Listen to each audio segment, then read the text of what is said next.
Mwari ngavatiitire zvakanaka. Ndida kuverengerwa shoko raMwari mangwanani ano. Mwari vatiitire zvakanaka. I need to be very fast.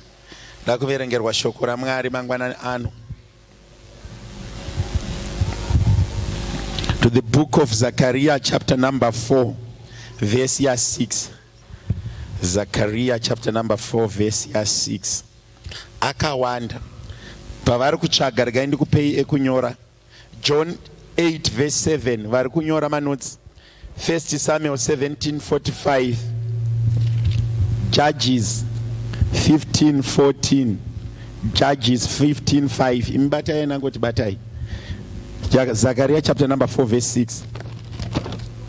Then Judges chapter number 15 verse 14. Judges chapter number 15 verse 5. Judges chapter number 13 verse 5. Kuna Judges uko ndofunga munogona kuzoda kuverenga machapters iwayo kana zvichitiitira zvakanaka. Then mundiverengeravo kuna Zechariah chapter number 4 verse 6 kana masvika. Okay. Zechariah chapter 4 verse 6. Ipapo akapindura akataura neni achiti, ndiro shoko raJehovha kuna Zerubhabheri rinoti hazviitwi nehondo kana nesimba asi nemweya wangu, ndizvo zvinotaura Jehovha wehondo. Hallelujah. John chapter number 8 verse yes, John chai. John the disciple. Chapter 8 verse 7. John chapter 8 verse 7. Zvino ivo vakati vachiramba vachimubvunza, akakotoroka akati kwavari, usine chii pakati penyu ngaatange kukanda bwe kwaari. Verengai 4 yacho verse 4. Verse 4. Vakati kwaari, mudzidzisi, mukadzi uyu wakabatwa achifeva ipapo pamene. Hallelujah. Mwari ngavatiitire zvakanaka varopafadze kuverengwa kweevhangeri yandaverengesa kuna Zechariah chapter number 4 verse 6.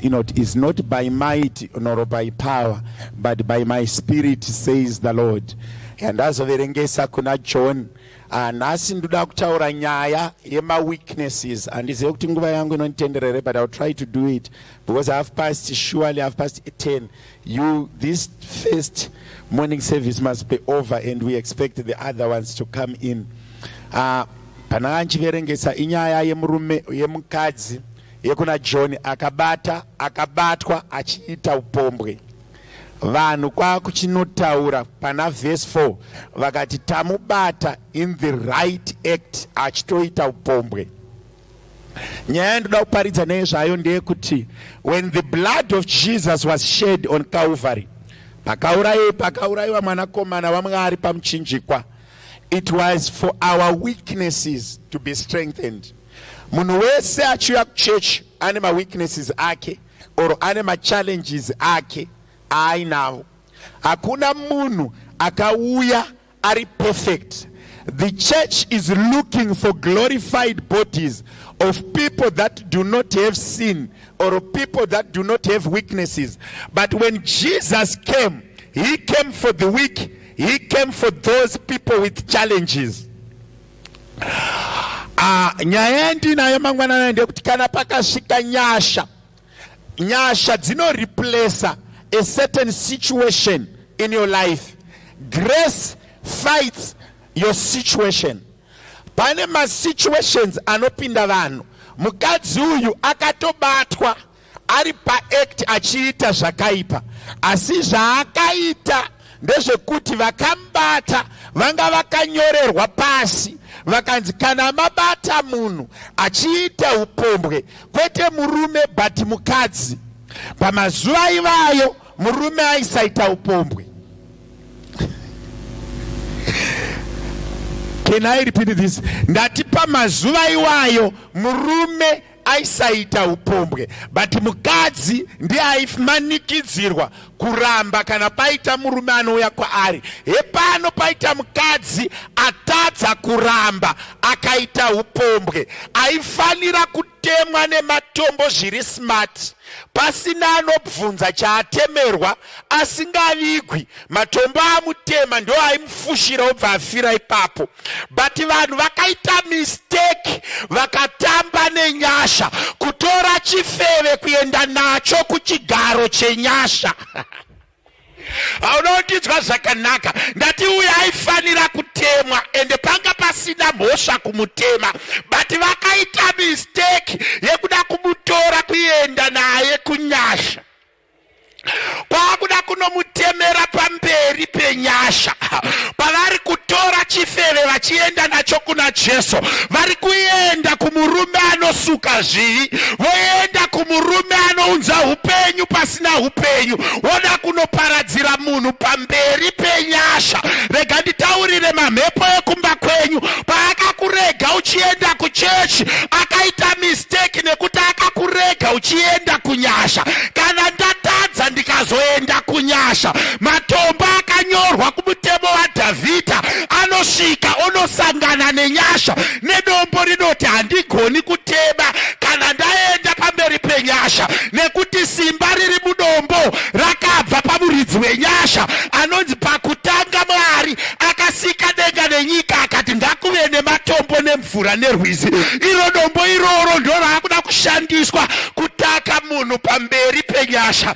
Vanhu mamhepo akakurega ukaenda kuchechi, mamhepo akakurega ukasangana nenyasha, simba ravo rapera.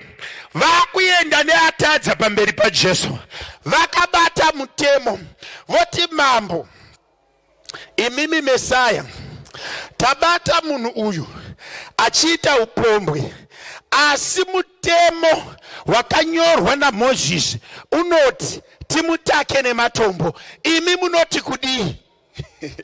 Rega nditaurire mudikani, nditi maweaknesses emunhu anonyanya kuonekwa kana agara kure nenyasha. Zviri pauri zvisina kukwana zvino machallenges kana uri kure nenyasha. Ukaenda panyasha zvisina kukwana zvinokwaniswa, nezvakapererera zvinoita kuti zvikwane. Wai simba renyasha, pane chinhu chinonzi grace. Ukaenda panyasha, ukagara panyasha, pavaifanira kufa ufe, pavaifanira kuparara uparari, nezvirevo zvenyika ino zvinoshayiwa simba kana vaenda panyasha. Venda unobvunza chifeve pachakaenda pamberi paJesu, iyecho chifeve chaizviziva ndinofanira kufa, nevanhu vaizviziva anofanira kufa, nevadzidzi vakafunga kuti uyu akufa, but musharukwa haapererwe. Nyaya yako ukaenda nayo pamberi paMwari, even yakanyorwa mumutemo wenyika, kana yazoenda pachigaro chenyasha, Mwari havapererwe. Jesu havana kupindura vanhu kana kutaura nezvemutemo, nekuti vaizviziva kuti mutemo unoti ngaatemwe, but not by might nor by works, but by the Spirit of the Lord. Mweya waShe kwakutanga kuzevezera muna Jesu, kwakungonzi kana paine asati ambotadza. Unoza pane dzimwe wisdom dzinounzwa naMwari kana wapinda panyasha. Can I explain this to you? Pane rimwe simba rinofana kukupfeka ukasvika pasituation isina kumira zvakanaka. Pane kumwe kushanyirwa kunofana kuuya kana paine nyaya dzeupenyu hwako dziri kutaurika. Kana ndaamuna Jesu, pane zviga zvakatemerwa mhuri, kwoita zviga zvakatemwa nenyika, kuti kana uri muforena ofisi yakati haugari, ndandirambe kuti vakanyora pasi, uye handinyirambe kuti vakabvumirana kuti zvinofanira kudaro, but ndiri kuti kana ndazoenda ndakapfekwa nenyasha, kana ndazoenda ndiine chizoro pamusoro pangu, pane mweya unopfeka vanhu panguva dzavanofanira kushanduka kuita mirazvi yemoto. Unodzana nchiverenga shoko raMwari, unonzwa Bhaibheri richitaura richiti mweya wakaburukira pamusoro paSamsoni, akabvarura shumba nemaoko. Pananga nchiverengesa kumavhesi andakupai kuna Judges, Samson kwakubata makava, imi mukaona rwaivhi munofriza. But Samson anopfekwa nesimba rashe, obva atanga kubata makava. Ndiani akati ukatapidza mombe kana mbudzi inopfuta, but gava rinobata moto, romhanya mumunda wevaFiristia richinopisa. Wai kune murume anonzi Samsoni atsamwa, asvika mukadzi wake atorwa. Ngati muKristu ukatsamwa, enda unotapidza minda yevavengi. Ukanditsamwisa ndiri muKristu, ndikapinda muprayer room, shuwali pane zvinofanira kuitika kumba kwako. maKristu regai kurarama upenyu hwekuti Mwari ndiye anoziva. Kana mukanditsamwisa ndinoenda pamberi paMwari. Kana ndaenda pamberi paMwari ndinosiya ndataura izwi saDhavhidhi, ndoti uyu murume uyu akadarika rwizi Kishto ngarege kurarama. Wai haana kundiitira zvakanaka. Kune vanhu vanofanira kumbotaura izwi pamberi paMwari. So ungoti ukatanga kutsamwa soti Mwari gadzirisai nyaya. Pane simba rinofanira kupfeka vanhu rokuti rikakupfeka so unoita zvimwe zvinhu. Ndanga ndichiverenga makuseni ndikati when grace comes, weaknesses evanhu anotanga kuglorifyiwa. Unotonzwa Moses achiti ndinokakama, but anobuditsa vaIsraeri achikakama kudaro. Hakuna weakness that is not adjustable or that is not qualified when you get into Christ. Unoziva here kuti kutoitira zvavakatoitira muZimbabwe izvozvo ndo zvaunofanira kuropafadzirwa. Zvavakatoitira muSingo izvozvo ndo zvaunofanira kuropafadzirwa. Weaknesses ako kana waamugrace anofanira kuconvertwa. Over, do you know kuti ndaimbofunga kuti weakness yaRahab vaive ufewe, but ufewe ihwohwo hwakamupa competitive advantage yekuhosta vasori. Kuna munhu andikutaura naye mangwanani ano anoti akatarisa life yake so anoona potholes in your movements. Gore rakati ndakaita mistake, gore rakati ndakaita mistake, gore rakati ndakabata chirwere chakati, gore rakati ndakaita zvakati. But do you know kuti weakness yaHana yekusabata mwana yanga ine chekuita negrace, kuti kana paakuberekwa paberekwe Samuel akakwana. Your weakness or your limitation, when it's blended with the grace, it's a perfect platform for a miracle. Can I repeat this? Your weakness when blended with the grace. Weakness yemunhu inoda kusangana negrace. Ikasanganiswa negrace. Ndikutoti imagine kuti kutora weakness angu kuisa muchigaba, kwakutora grace, kwakutora chimuti, kwakutanga kukodzonga ndichisanganisa weakness negrace, ndichisanganisa weakness negrace. What do I produce when I mix my weakness and grace? What comes out of your weakness and your grace? Kana pakasanganiswa weakness yako negrace, chii chinoitika? Vanapita vaita mabasa akazvidzika, vari varedzi vehowe. Wozonzwa Jesu kuti ndichakuitai varedzi vevanhu. Kureva kuti paaitoredza hove, vamwe vachiti chibasa ichi chisingabhadhari, Jesu aiona vanhu vanogona kushandika navo, because munhu wese anoredza ane patience. Kana vakamboenda kufishing, fishing is a hobby of lazy people. Can I repeat this? Fishing, it's a hobby of lazy people. Unoita 3 hours wakangotarisa kuti ichadyira. Yorega wodzokera kumba, no sweat, no movement. Pane mahobbies enyopeka. Fishing is one of them.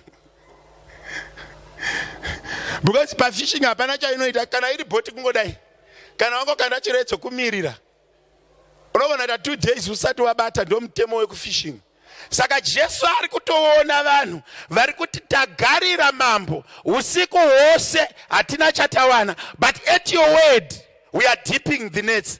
Kureva kuti kana Mwari vakushanda nevanhu vanogona kushandisa weaknesses edu for our strength to produce a miracle. Munhu wese ana Kristu.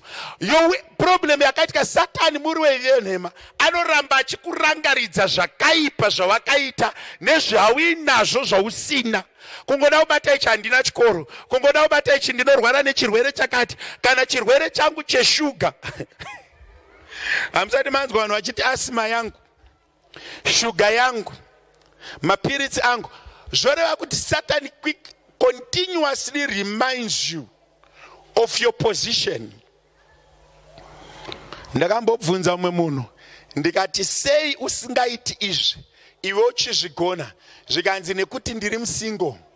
Saka industry yamuda kuti ndishande yakawanda varume, saka vanhu vanozofunga kuti pane zvandiri kutsvaga. Ndikati hausi kutsvaga here murume wacho?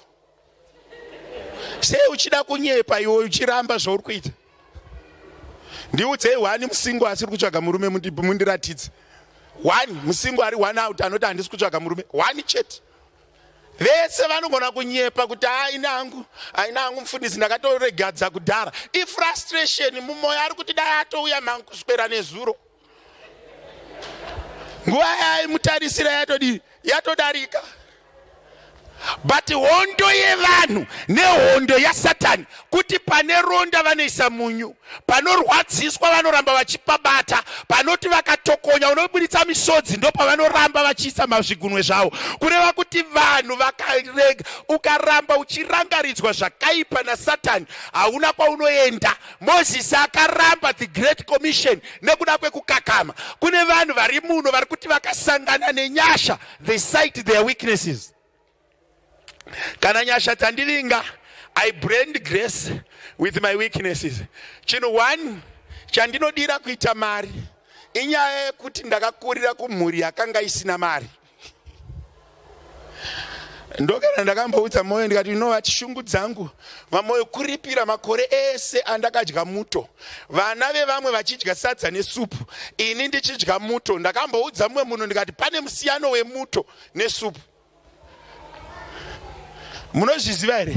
Ukaenda kumahoteli kunogona kusevhwa supu ukadya ukaguta, asi hakuna munhu anodya muto akaguta. Can I repeat this? Vamwe vakadzi vari muno musaone vachipfeka magogo mukati vanada. Zvimakumba avo ekumberi akadai. Kudai so gumbo rakashama kudai. Iyo gogo yacho ukaona yapfekwa yaiswa panze apo, inenge yagadzirwa iri point kumberi. Unoona yavhurika kudai so. Yarwiswa nezvigunwe ikakundwa.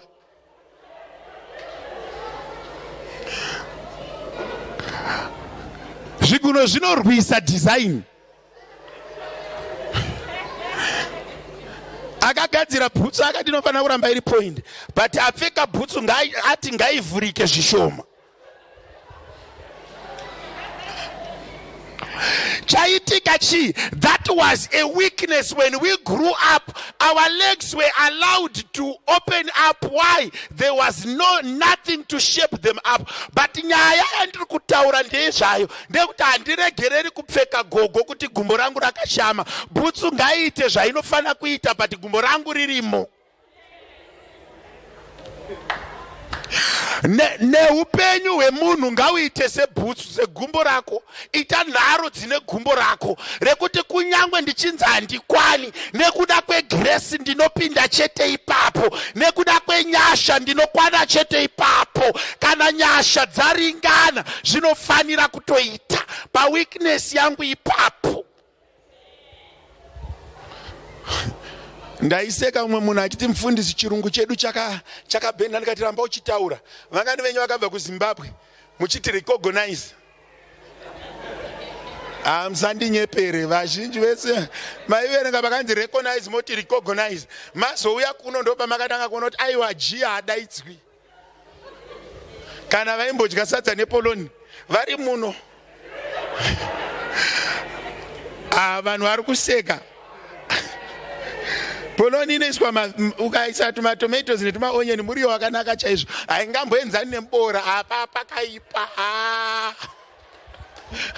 Itori one step up. Poloni dzese dzamuri kutumira kumusha musafunga kuti dziri kuiswa pachingwa, nechingwa chacho hakuna, muriwo wakanaka chaizvo.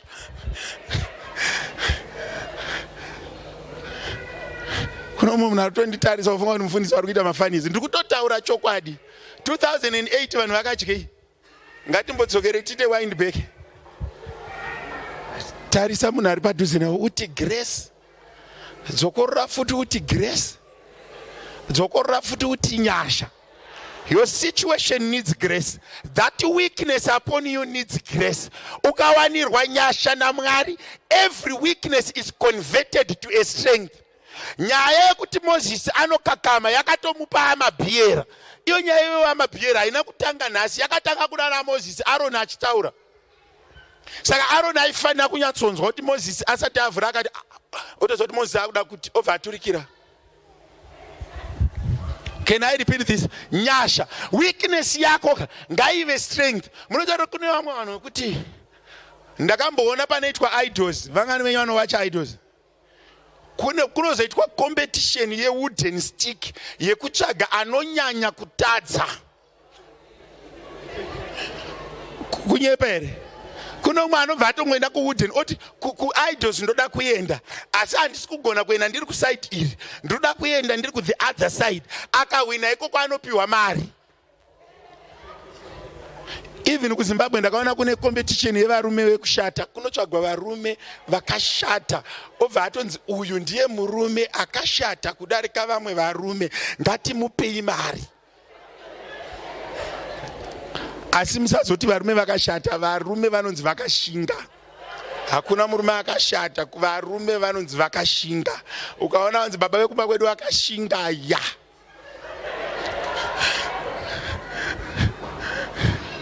Hakuna murume akashata, varume vakashinga.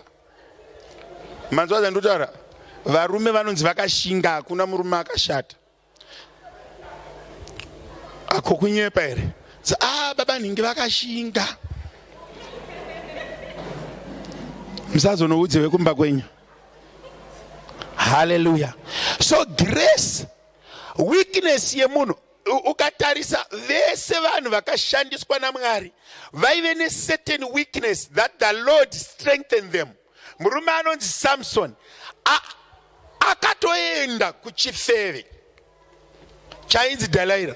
Mwari vaine zvimwe zvinhu zvavanotendera. Munoya kuna vamwe vanhu kuti ukatarisa unofunga munhu achikutarisa anofunga kuti une weakness asingazive kuti that weakness can be a strength. Mukadzi vatiri kuverenga nezvake uyu akanga akutemwa nematombo, she had a weakness but anotonosvitswa panyasha. Weakness yemunhu yakashata iri kunzoku ikauya kuchechi yakanaka. Ndinombotaridza hangu matambiro anoita vana vangu vari muno muchechi nemaropafadziro avanoita nekukomborerwa nematambiro avanoita kuti zveshuwa ikarira muredhiyomu kubva pana anga vakunde, vamwe vacho vanogona kuita number 1 pano vakanoita number 1 futi kuseruku. But vanozoitirwa zvakanaka nekuti chipo chavo chapinda mugrace.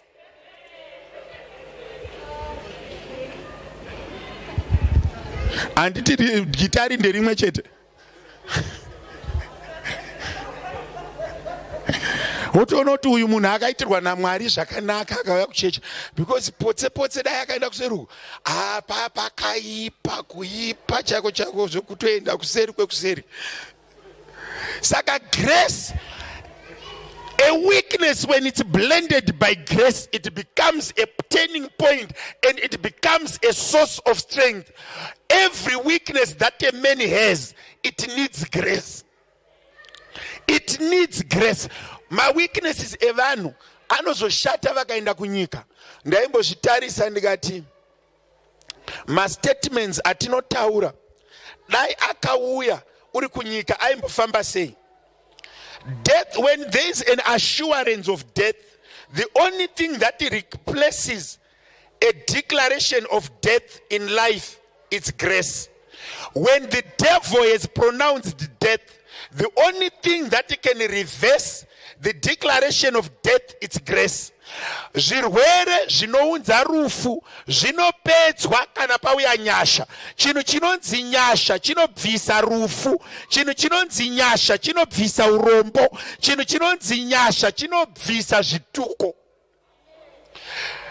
So that divine encounter inonzi na just come to me and I'll give you a lighter yoke. Inongoreva kuti zviri pamunhu zvinogadzirika kana asangana nenyasha. Hakuna munhu asingabatsirike akapinda munyasha. Nyasha dzaMwari dzakatiringana. Kune vanhu vari muno vekuti ukatarisa upenyu hwako so pari zvino unoona a number of weaknesses. Unoona ma weaknesses anouya through character, mamwe anouya through background. Maberekerwe nekwavakasimukira. But every weakness that you have, don't shy away from the Lord. Present it unto the Lord. It can be used as a source of strength. Pane revelation yandairatidzwa naMwari. Shirikadzi dzine grace yekuchengeta vafundisi. In the Bible, several instances of men of God, vana Priscilla, nana Aquila, dzaive shirikadzi. They contributed a lot to the ministry of Paul because they were trading in the purple and red apparel, which was the most expensive garment during that time. Ukatarisa the widow of Zarephath. But my widows are kuno. Kana kuti the current generation yakaona vanhu vari single ikabva yati vanoda vafundisi vayatanga kuvabvisa padhuze nenyasha dzavo. You know that the devil does what? If he realizes there's an opportunity for you, they close that door. Chanetsa nyika mazuvano kuti akaita weakness anoiudza vanhu. Your weaknesses are perfect in Christ. Unodonzwa Paul achiti, I am strong in my weaknesses. Kureva kuti kana ndaremerwa ndine nyasha dzandinowana muna Christ. Kuno munhu kuti akaita a weakness or a challenge they shrink. I need to encourage you. Weakness yawinayo iyoyo, chirwere chawinacho ichocho, condition yawinayo iyoyo, ne situation iri muupenyu hwako, if it becomes a weakness, it needs grace. Blend your weakness with the grace and you go far. Ndine munhu here mangwananana. Ndinova ndiri kushumira. Ndakaona kuti vanhu panyika vanotya. Kana vakuda mwaka mutsva, tendera mweya washe kukupfeka. Kana pangoitika challenge, mweya washe unoshanya. Pakaitika shumba, mweya washe unoshanya. Pakaita chirevo, mweya washe unoshanya. Ukaverenga Psalms 34 verse 18 inotaura ichiti the Lord stays close to the broken hearted. Kureva kuti whenever there is a challenge, the spirit of the Lord is hovering closer to you. But unozonzwa munhu achinamata achiti Mwari mandirasa. There is no God who forsakes his own. When I am in challenges, the Lord will surely look upon me. The assurance of life that we have today emanates from the fact that the Lord loves a human being in good times and in bad times. Family and friends, they may go away. People may go away. But the only thing that stays and it does not go away, it's called grace. Ndichinopedza pane nyaya yandawo kutaurira yandakaona inowanzoitika pasi pezuva. People love people because of what they do, not because of who they are. Kana muchiti vanhu vanoda vanhu chokwadi, vaimboimba vachiti mama vachireva mai Mugabe varipi. Aiwa ndoda kukubvunzai, mai vaya vaifamba vaine convoy, hapana newspaper rainyorwa risina mama, hapana news dzaigadzirwa dzisina mama. Vari kunyora mapepa ndevamwe, vari kurekodha ndevamwe, vari kutaura ndevamwe, but amai varipi. Ukapa vanhu tea, wobva vapa vanhu lift, wobva vapa vanhu chekudya, wobva vakuomberera maoko, ukafunga kuti une vanhu vanokuda, you are deceiving yourself. Can I repeat this? You are deceiving what? Yourself. But kune murume mumwe chete anonzi Jesu Kristu. Hakuna basa kuti kunotonhora, hazvina basa kuti kunopisa, hazvina basa kuti unorwara kana urwari.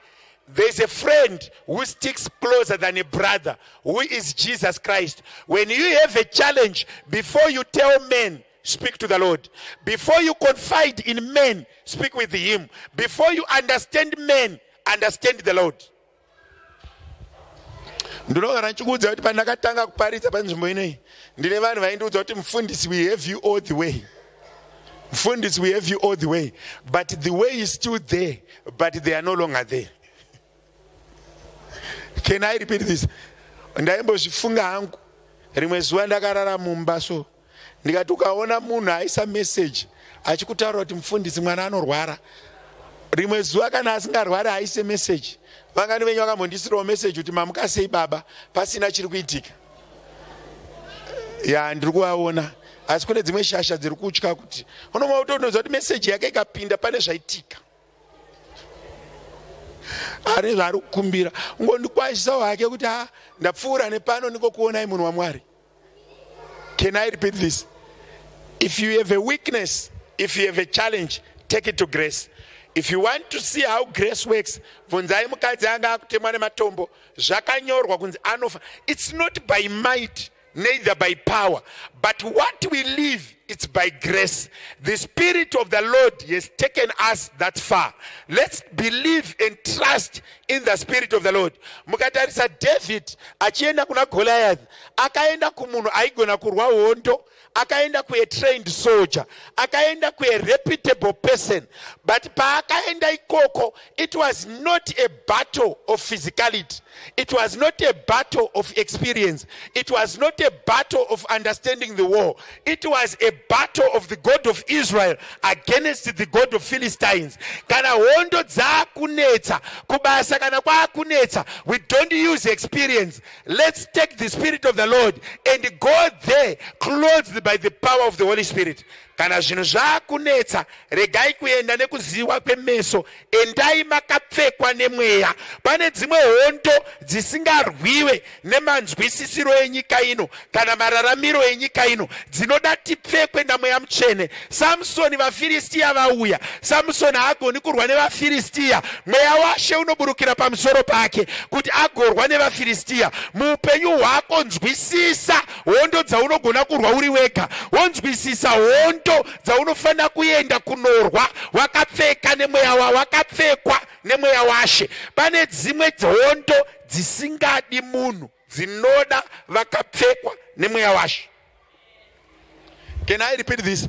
David dai asina kudonhedza Goliath, Samson dai asina kupisa makava, but shoko raMwari rinoti paakapfekwa nesimba ndo paakakwanisa kurwa navo. Kureva kuti muupenyu pane mastages ausingafanire kupinda uchishandisa mutupo unonzi nyati, kana mutupo unonzi chihera, kana mutupo unonzi soko. Pane hondo dzatinofanira kutanga tapfekwa nemweya washe topinda madziri. Nzwisisa hondo dzauri kurwa, wonzwisisa kuti it's not by might nor by power, but by the Spirit of the Lord we shall prevail. Kana ndakuyenda ndakapfekwa nenyasha, pane hondo dzandinokunda. Koita hondo dzamunogona kutaura muri mega. Pane imwe mweya isingadi kunzwisisa kwevanhu, inongoda kuti mweya washe uende pabasa. Shoko raMwari rataura kuti kana ndakuyenda handikusiyei muri nherera, ndichakusiyai nemweya munyaradzi. Kureva kuti kana ndakutarisana nema certain situations muupenyu, ndinobvumidzwa kuti mweya washe ndipfekei pandakuyenda panoda imi. Unozonzwa David vaIsraeri vanti kana mukasaenda nesu hatiende, tinoramba tiri pano kusvika taona shongwe yegore masikati kana nyeredzi manheru. Pane dzimwe hondo dzamusingafaniri kupinda muri mega. Kana maakupinda madziri, tenderai mweya kukupfekai. Munzwisise kuti it's not by might nor by power, but by the Spirit of the Lord. Pane zvimwe zvinhu zvokuti ukada kuzvipinda fair panyama ubude. Unoya pane mamwe mweya inoteera rudzi. So ndaimbotarisa the history of our fathers, uchiyatsoona kuti mumhuri mukavarairwa mese munopinda under same trap. Wonyatsoona kuti mweya wedzinza uri kuprevaila kudarika mweya washe. Pane mamwe maset limits ari mumafamilies anofana kuitwa exceed, not because you are living the normal life. Tendera mweya washe kukupfeka kuti upadarike, tendera mweya washe kukushandisa kuti upadarike. Pane chinhu wani chandakadzidza, zvinhu zvikanonoka, I don't blame the people that are holding my papers. I blame the spirit behind, and I go and control the spirit behind and stop fighting people. Unoza kuti ukabata chinhu chemutsvene chinopisa so. Kupisa so, kana iri CV yakagara padeski remunhu ngaashaye hope. Pakanga pakufa Modhekai, vanhu vachida kuataka maIsraelites, nyaya haina kuuya panyaya yaModhekai, but mweya washe unoenda kuna mambo wonomushayisa hope. Dzimwe ndufu dziri pamberi pako nedzimwe mhiko dziri pamberi pako dzinoda kuti upfekwe nemweya washe, dzinoda kuti mweya mutsvene aende kumberi, iwe uri kumashure. It was not Modhekai akakunda, no. Kana Modhekai akabata Hamani, no. But mweya washe, simba rashe rakaenda rikanochinja zvinhu on behalf of Modhekai without telling Modhekai kuti taakubvisa Hamani. Pane dzimwe hondo dzaunofana kungoitirwa naMwari so, ungoona tunhu tuchipinda in place usingazive kuti chii chaitika. Shoko raMwari rinoti mambo vakashaya hope. Kana paine mweya uri kurwa newe, ngaumbo vanhu vane chekuita nemweya iwoyo ngavamboshaya hope. Not by might nor by spirit, by power, but by the Spirit of the Lord. Pane zvimwe zvinhu zvinofana kukundwa namweya washe. Mweya washe zvavanofana kukukundisa. Kana vakudzokera kumba ukaona chinhu chagarisa chipfagire nyasha dzamweya mutsvene, uti ndaisimbouya kwauri with reasoning. Now I have stopped. I am coming to you through the blood of Jesus, through the power of Calvary, through the power of the Holy Spirit. Samson anotatizwa nemweya washe. Ukazoiverenga anozoti ari kuna chapter 15 oti Mwari, one more time, give me one more time, ndiripire maziso angu akabviswa nevaFilistia. Bhaibheri rinoti vakakanganwa kumugera bvudzi, akabata mapillars emba akafanana neaya pamusoro paine Lord, akadhonza vanhu vakafa. Pamwe pacho it was not Samson, anga apfekwa nesimba ramweya mutsvene. Pane dzimwe hondo dzausingadi kuenda usina simba ramweya mutsvene. Tendera mweya mutsvene kukupfeka. Pane mamwe malimitations anowanikwa muupenyu anoda kuti umbopfekwa nesimba ramweya mutsvene, umbo-operate in the supernatural power. Wobuda munatural, you operate in the supernatural and you destroy the opposite supernatural. Hence we go. Kana waine zviri kunetsa, imboti mweya mutsvene ndipfekei, ndiitei murazvi wemoto. Pane pandakuda kudarika, nyasha dzamakapa vana Dhanieri, nyasha dzamakapa Samson, nyasha dzamakapa David, nyasha dzamakapa Miriam, kungodzitenda so kuti pane zvinoitika kana ndikapfekwa nemweya mutsvene, kutotenda kuti mweya mutsvene wacho anondipfeka. Ndinofarira Jehovha pavanondirwira hondo. Ndinofarira Mwari pavanondirwira hondo. Ukarwirwa naJehovha zvaringana. Vanhu vachitaura zita rako, ngapambobuda munhu anoti murume wamuri kutaura nezvaye kana mukadzi wamuri kutaura nezvake ndomuziva. I think it's a lie. Imboita vamwe vanhu vanosimudzwa naJehovha vanokurwira so. Why? Nekuda kwenyasha. Mangwanani anoti chinopedza service ino, pane munhu andingoda kuti pane dzimwe hondo dzauri kurwa. Tendera mweya mutsvene kukurwira. Kana uine weakness, don't cry upon a weakness. Allow the Lord to come into that weakness. When grace comes upon a weakness, that weakness is rectified. Nemwe munhu andikutaura naye so kuti ukatarisa upenyu hwako unofunga kuti it's all weaknesses. Those weaknesses can be rectified. Mwari vakashandisa vanhu kubva kumhondi. Paul was a killer and a murderer, converted to be one of the greatest preachers.